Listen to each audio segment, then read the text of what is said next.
আর এই যে তোমাদের ছোট্ট ঋষি আর আমি। হ্যালো বন্ধুরা, তোমরা জানো ধনতেরাস উপলক্ষে কিছু কিনতে হয়। তো এই বছর এত সোনার দাম, এত জিনিসের দাম বেড়েছে, তো আমি ছোট জিনিসই কিনেছি, সেটা তোমাদের সাথে শেয়ার করে নিচ্ছি। আগেই বলি, আমি যেই জামাও তো কেনা যায়, আমি যেই নাইটিটা পরে আছি এটা আমি ধনতেরাস উপলক্ষে একটা ছোট্ট মানে গিফট হিসাবে তোমাদের দাদাভাই আমার জন্য এনেছে।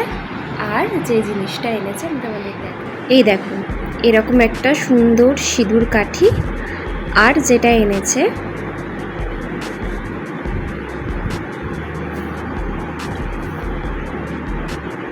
এই দেখো এরকম একটা সিম্পল নোজ পিন, যেটা আমি সবসময় পরে থাকতে পারবো। আর আরও কিছু কিনতে হয় ছোটোখাটো সংসারের জন্য, তো সেগুলোও তোমাদের সাথে শেয়ার করে নিই।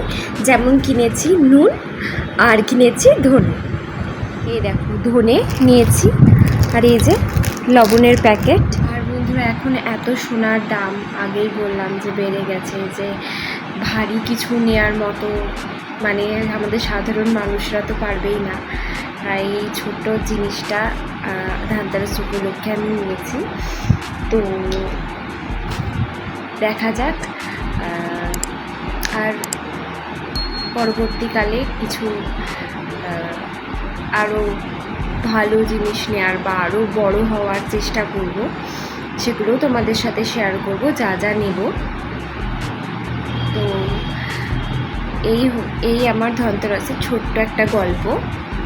তো তোমরা কে কী করলে একটু আমার সাথে শেয়ার করো, আমার কমেন্ট করো, জানিও।